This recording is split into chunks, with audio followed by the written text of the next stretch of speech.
Hey there, everybody, and thank you for clicking and tuning in to the brand new debut episode of my brand new series, Is It Really That Bad? Where I take an honest and optimistic look at some of cinema's trashiest releases. These can range from theatrical fare to direct-to-video schlock to streaming platform releases and television films.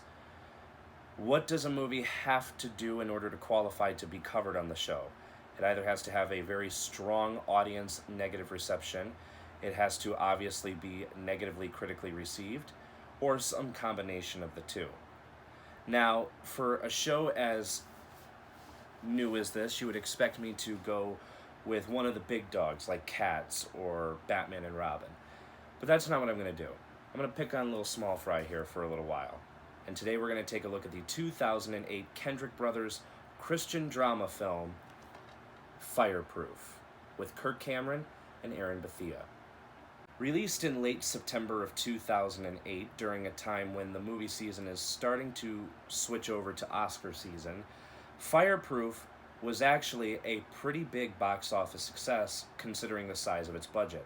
The film made $33.4 million against a budget of only $500,000. At the time, turning a very tidy profit and becoming one of the top grossing Christian films released as of the end of 2008. While the movie did hit big with audiences, critics were a little less kind, with a 28 out of 100 on Metacritic and a 40% on the Rotten Tomato meter. Critics, while not harshly negative, did point out that the product was not really something for people who weren't into this kind of thing. And if you did venture in to go see it, it wasn't really technically polished, among some other aspects, like wooden acting and a meandering plot. I do want to share an interesting trivia fact. Being the name actor that he is, Kirk Cameron decided to forego a salary for this project and instead requested that a donation be made to his project, Camp Firefly. Now, just me being me, whenever I hear that an evangelical person has a project that starts with the word camp, I get very nervous. But I actually did do a lot of research, and when I found out what it was, I gotta be honest, it's pretty heartwarming. Camp Firefly began in 1990 and was inspired by Cameron's work with sick children when he was a television actor, and focuses on also helping accompanying family members. The message on their official website, quote, says Camp Firefly is a very special and unique once-in-a-lifetime experience for terminally and seriously ill children and their families. This all-expenses-paid, fun-filled, week-long retreat gives struggling families time to get away from the everyday pressure of hospitals, medical treatments, and financial worries to spend quality time with one another, meet other families who understand their challenges, and replenish their supply of faith and friendships. It does go on, but I do have to commend Kirk for doing something like that. It's a non-profit organization, too. It really is just focused on helping these children and their families. There's also another interesting trivia fact about the movie that's kind of the elephant in the room whenever anybody brings it up, but we'll talk about that after I finish it. So, if you've seen Fireproof and you're excited to hear my thoughts on it, stay tuned. If you haven't, but you want to see me potentially rip a movie apart, stay tuned.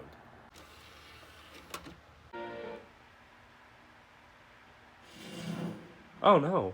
Fireproof. Never leave your partner behind. Here I am, a few hours later, and I am ready to give my thoughts on Fireproof. And I have to be completely honest, wasn't that bad. My experience with religious movies only goes for about the last 8 years. Mainly exposure through companies like PureFlix and all that. And those movies are on an entire level all their own. They operate pretty differently from other religious fare. The movies that the Kendrick brothers make, sometimes they veer a little close, but not entirely. The movie follows Caleb, played by Kirk Cameron, and Catherine, his wife, played by Aaron Bethia. They are in the biggest rut you can imagine. Uh, they are fighting. They are just not happy with each other. They're going through a rough patch in their marriage. Um, and after a pretty surprisingly nasty fight, they end up basically contemplating divorce. Caleb is basically just fed up, but he wants to get the process done and over with. He knows what's going to happen. And he tells his father one day, I know what's going to happen. We're past like the point of no return. Just like, let's rip the Band-Aid off. Let's get it done and over with. His father ends up mailing him something called The Love Dare, which is a little handwritten book. And he goes, I want you to hold off on that divorce for 40 days, because while they're talking, Caleb mentions that he is going to meet with his lawyer the following day. He says, hold off on that for 40 days. I'm going to mail you something. It takes that amount of time. Start it as soon as you get it. And that is The Love Dare. It's basically just tips on how to improve your marriage and such. And that's pretty much the story of the film. Some of you might be questioning how faith comes into it. And it seems kind of obvious. There is a pretty admittedly laughable scene about halfway through where it comes across as just like the biggest symbolism in a religious film as you could get, where Caleb is kind of like down and out. He doesn't know if this love dare thing is worth it. He doesn't know if his marriage is worth saving. And he asks the question as his father is slowly tiptoeing over to it. He goes, how can someone love someone so much only to get rejected again and again and again? And he kind of just leans on this giant wooden cross, and he goes, there's your answer. And I'm like, oh, okay, I get what you did there. The faith-based elements really don't come into play until the film's second half. The first half of the movie is more just focused on this story, and then the faith-based elements kind of get introduced in later on. Some of them, or most of the faith-based elements, when they do get brought in, they're brought in fairly well. Some of them do feel a little rushed, but it's not anything that I would have raised an eyebrow at. So as far as a religious piece, as far as a piece of cinema that showcases the Christian faith, I would say for the most part it succeeds. This is only focusing on like one aspect of it. If you're just stuck in a rut and you happen to be having a troubled marriage, you could possibly use this movie as a resource tool, or you can go to the website that pops up before the rolling of the end credits and after the rolling of the end credits, which is still active today, which I was very surprised to find that out, called fireproofmymarriage.com. It's still there, probably untouched since 2008, but it works. It works. I gotta give the lovedare.com some credit, because they do also advertise that in a special feature for this movie. At least that website looks pretty polished and updated. First off, as a movie, because one of the things I mentioned beforehand were the technical aspects. There were some reviews that I read that said technical aspects were pretty unpolished, and for the most part, I don't think so. I think as a movie, this was competently made and put together. I'm not saying it's like a masterclass in film work and editing and cinematography and everything, but what I am saying is, for a low-budget film that had like a lot of people on its cast and crew that were volunteers from where the Kendricks live, which I think is in Georgia, the heart of the Bible Belt. I would say for a movie like this, it looks fairly fine. I didn't notice really any technical issues while I was watching the movie. There were no editing mistakes. There wasn't any bad ADR in post-production. There was never like anything out of focus. So I'm not really sure where that claim comes from. The movie does feel like it's filmed as more of a television film than it does an actual theatrical work, but that's just the feeling of it. That's not the actual final product of it. I actually think that the filmmakers did a pretty fine job putting this thing together. As far as the acting goes, Kirk Cameron surprised me. He's 2 for 2. Kirk is actually pretty solid in this. He is very, I want to say, commanding as Caleb, because when he's there to be authoritative, he's there. He puts his all into this character.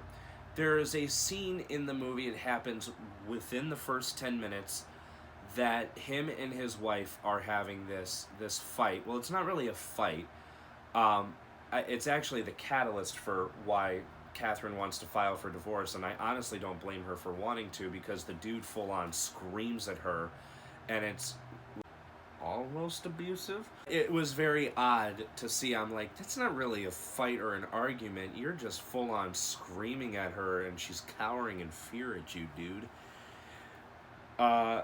But I mean, for that performance, for that scene, I guess he did really well with that. I think that scene could have been worked out a lot better. Erin Bethea as Catherine.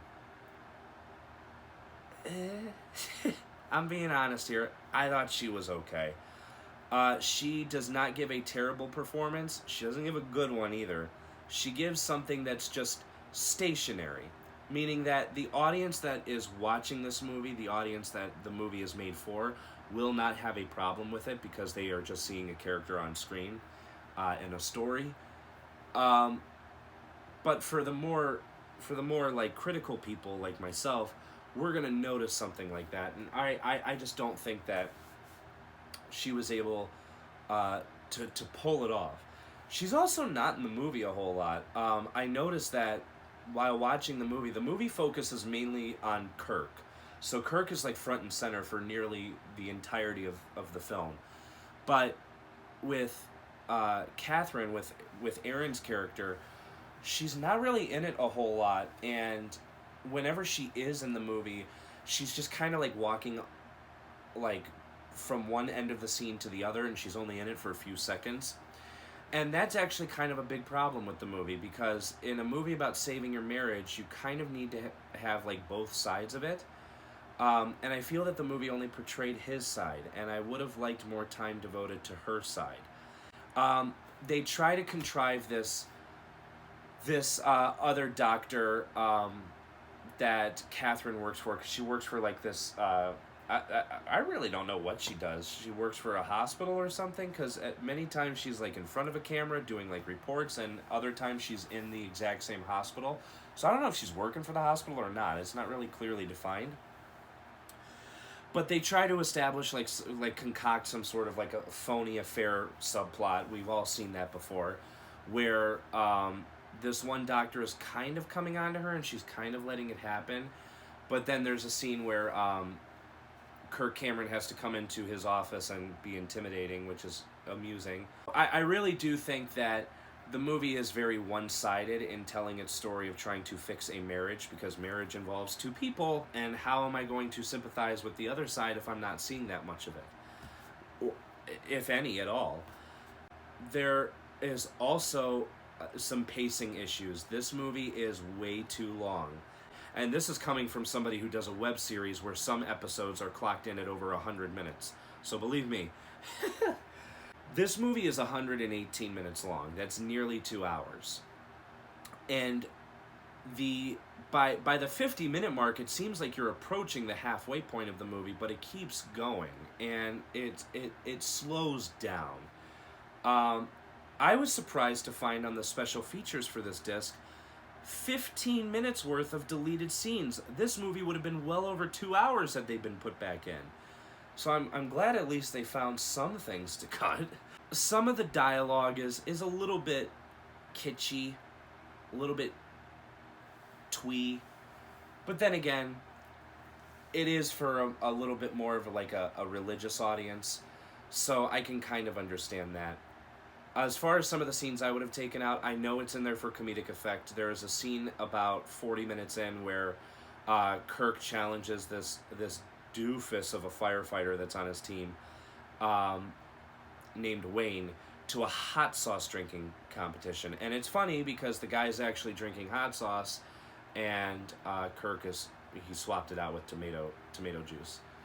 I would have cut that out entirely.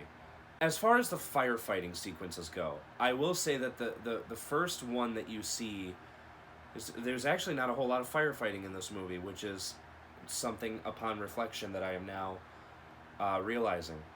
There are two big sequences. The first one is it results in an of course movie moment. Of course, there is a car that's been involved in an accident, and of course it's stuck on a pair of train tracks, and of course there happens to be a train coming by, and of course they can't reach train dispatch due to some sort of unknown error.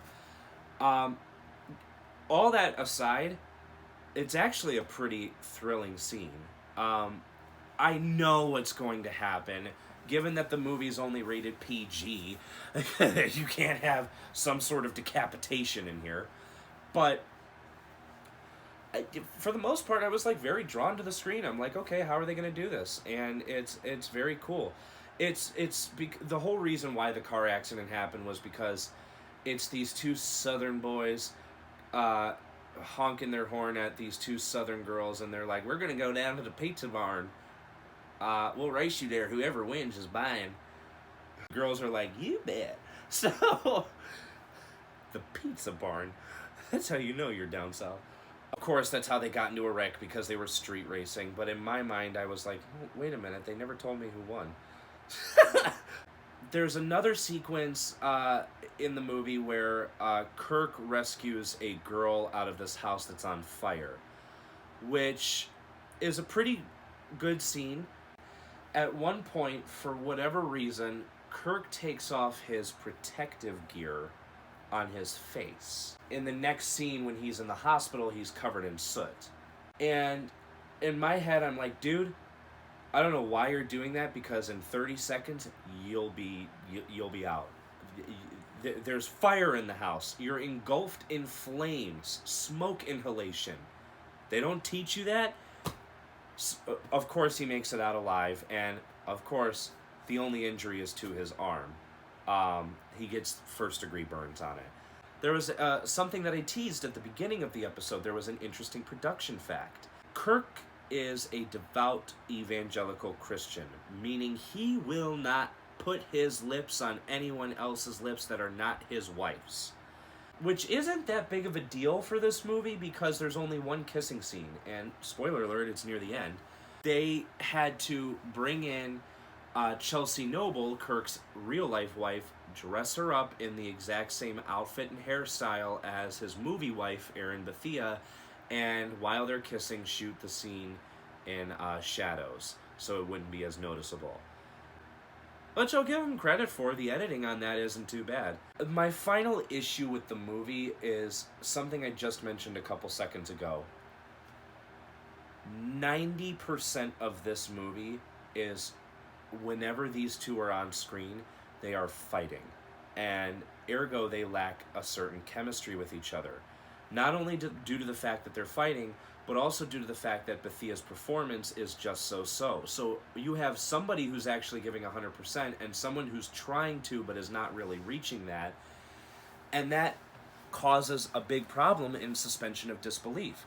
I want these people to help fix their marriage.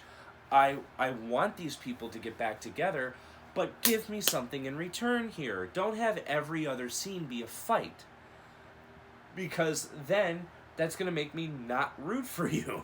I do watch the features on the discs that I own whenever I watch them, because I bought them. They come on the disc, so why wouldn't I? First of all, I love that Alex and Stephen Kendrick do put a lot of features on their discs. That is something that I really do appreciate. For those who don't know, I keep referring to them. The Kendrick brothers have directed a lot of Christian films. You may be familiar with their most popular work, Courageous from 2011, War Room from 2015, and Overcomer from 2019. So that's who they are. They've directed a few other films as well. I was looking at the behind the scenes, and you can tell they're having a really good time. You could tell that they are putting 100% into this movie. And you could tell that they really do care about the final product, and they also care about what people think. It's really, they're just so earnest, I guess is the way you would put it. Religious films are not everybody's cup of tea, but they are being made because there is an audience for it, and bravo. I am glad whenever a religious movie comes out, because I'm glad that that audience is being acknowledged. Fireproof, I would say, is one of the better ones. And so, to bring us to a close, my final question is Fireproof really that bad? My answer is no. Not at all. It's actually pretty decent. And for Christian audiences, I think they would enjoy it quite a bit. I do not recommend watching this movie with your family, meaning if you are a husband and wife and have children. The film is rated PG, but it's not a Christian movie about firefighting. It's a Christian movie about marital problems. Your kids will not like it. So that's it. Thank you guys for watching. Stay tuned next week, where I will have another bad movie to look at. Oh joy. Wayne won't leave you.